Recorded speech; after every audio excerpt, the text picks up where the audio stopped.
Video start करने से पहले इस वीडियो में एक 18 प्लस मांगा की स्टोरी एक्सप्लेन की गई है, तो बच्चे अभी वीडियो छोड़ के भग जाए। निकलो। तो आ गए मुट्ठलो। कहानी की स्टार्टिंग में हमें इस कहानी का मेन कैरेक्टर बगाश दी बिग खुदाई की परमिशन मांगता हुआ दिखाई देता है। जिससे परमिशन मांग रहा होता है वो स्कूल की वॉलीबॉल टीम की वाइस कैप्टन खूबसूरत परियों में से एक और इसकी क्रश फेरिया होती है। तो इसके महान दोस्तों ने इसे बुरी तरह हरा के इसे खुदाई की परमिशन लेने भेज दिया है। देखना बहन खलौना आएगा रोते हुए।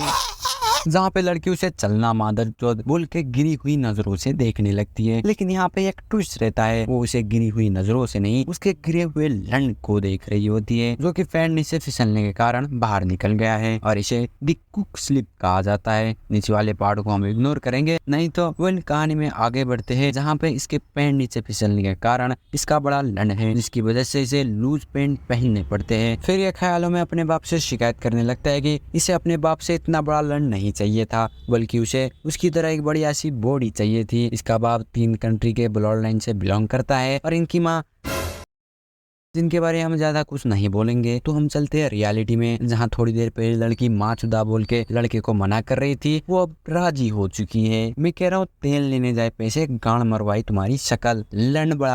इसे लग रहा होता है कि ये सब एक सपना है, लेकिन ये नहीं होता। फिर ये नीचे किचन में कुछ पीने के लिए जाता है, जहाँ पे हमें एक और औरत को दिखाया जाता है और ये बगल पे सोच रहा होता है कि अभी तक इसने इस घर में फेरिया के पेरेंट्स वगैरह को नहीं देखा है। इसे लगता है कि वो दोनों बाहर देश के कामों में बिजी है, तो इस वजह से फेरिया लोनली फील कर रही थी, तो इसीलिए उसने इसका प्रपोजल एक्सेप्ट कर लिया और वो औरत इसके बगल से ही जाती है। नेक्स्ट पैनल में हमें ये बताता है कि कैसे स्कूल की छुट्टी के बाद ये दोनों एक दूसरे के साथ घर चलते हुए आ रहे थे, जहाँ पे लड़की इसे घर आने का इनविटेशन देती है। फिर उसके बाद बेडरूम, बाथरूम, छत के ऊपर, फ्रिज के अंदर बातें करते हुए, मतलब दे फक्ड अ लॉट। उसे पूरी तरह चूसने के बाद लड़की फिर उसे शादी करने के लिए बोलती है और मैडम को इसका नाम तक नहीं मालूम अभी तक। इतना सब रिवील करने के बाद चाय पीकर टॉयलेट में ये मूतने आता है, जहाँ पर टॉयलेट के साथ मैं भी हैरान हूँ, बहन के लौड़ा क्या बकचोदी चल रही है यहाँ पे। जहाँ पर जो औरत थोड़ी देर पहले इसके बगल से गुजरी थी, वो अब इसका मूत्र नली पकड़कर टॉयलेट के अंदर डुबो रही है। फिर हमें एक बिग रिवील के साथ पता चलता है कि ये औरत फेरिया की मदर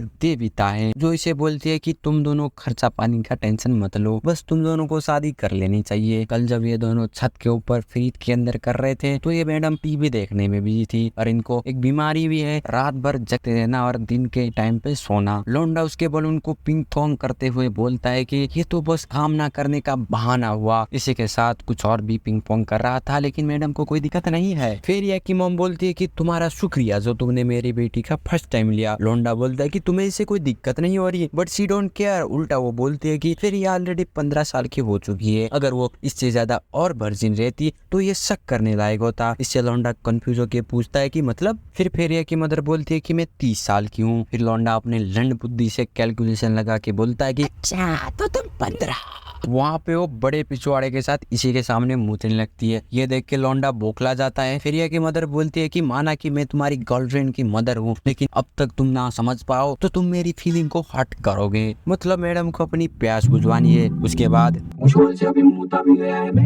उसके बाद एक दूसरे के जगहों पे मुंह देने के बाद मैडम की थोड़ी बहुत प्यास बुझती है। फिर वो बोलती है कि आज का दिन सेफ नहीं है, हम बाकी का प्रोग्राम सेफ डे कंटिन्यू करेंगे। लेकिन भाई साहब यहाँ नहीं रुकते और उनके पास इस अनसेफ डे को सेव करने का तरीका है। फिर ये दोनों उस तरीके का यूज करते हुए आगे बढ़ते जा रहे थे, लेकिन तभी टॉयलेट से बाहर फेरिया की आवाज आती है, लेकिन वो उसे हक्ते बक्का साउंड बोल के उसे बाहर भेज देता है। उसके जाने के बाद ये दोनों मैडम के रूम में जाके बॉडी एक्सप्लोजन करते हैं। मैडम को भी लौंडा पसंद आ जाता है, तो फिर ये उसका नाम पूछते हैं। उसके बाद भी ये नहीं रुकते। फिर उन दोनों के साउंड से एक बच्ची की नींद टूट जाती है। लौंडे को लगता है कि ये फेरिया की बहन है, तो उसको समझ में नहीं आ रहा है कि अब ये सिचुएशन हो उसको कैसे बताए। लेकिन यहाँ पे भी हमें एक बिग रिवील देखने को मिलता है। ये बच्ची असल में एक ग्रैनी है, 44 ईयर ओल्ड, मतलब 14 साल में। लेट हो मादर चोदो। फिर ये ग्रैनी अपनी बेटी को पता नहीं कैसे पॉसिबल है उसको डांटने लगती है। तू अपनी बेटी के बॉयफ्रेंड के साथ ये सब कैसे कर सकती है? शर्म नहीं आता तुझे? वो तेरा और तू भी ना भूल कि तू मेरे पति के साथ सोई है। अबे क्या हो रहा है यहाँ पे? हटना भोसड़ी के।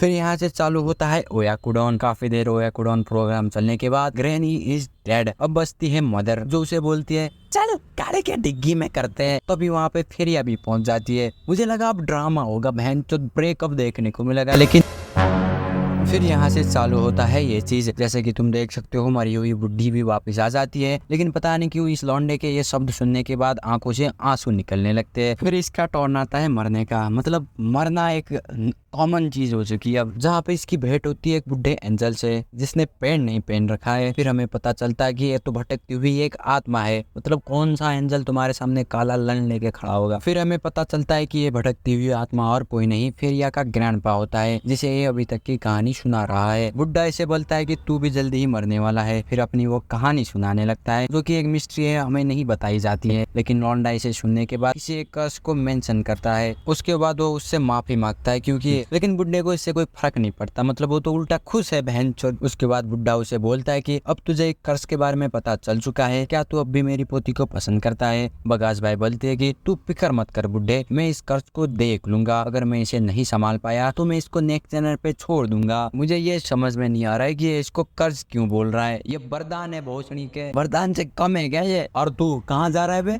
जा रहा हूँ उस 15 साल की जर्नी में, उस दुनिया का दरवाजा ढूंढने, थक चुका हूँ इस दुनिया से, इस मोह माया से।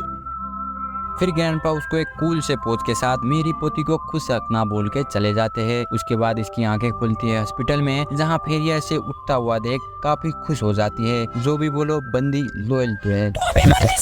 मुझे बच्चे देने जा। वेल तो इसको करते हैं यहीं पे खत्म। ये था इसका पार्ट 1। इसका एक और पार्ट 2 भी है जहाँ पे 3 और औरतें आएंगी, और मैं नहीं चाहता कि मैं एक और बार मुठ मारूं। बहन चौथ 12 बार हो चुका है, इस महीने के 16 तारीख से मुठ मारते हुए आ रहा हूँ, ये सोच के कि वीडियो बनेगी, लेकिन मुठ मारे जा रहा हूँ। तो फिर अगर कोई इसका पार्ट 2 भी चाहिए तो तुम मुझे कमेंट सेक्शन में बता सकते हो, अगर कोई देख रहा है तो फिर मिलते हैं किसी एक और अनजान सी वीडियो में, या फिर इसी वीडियो के पार्ट 2 में। तब तक के लिए बाय बाय।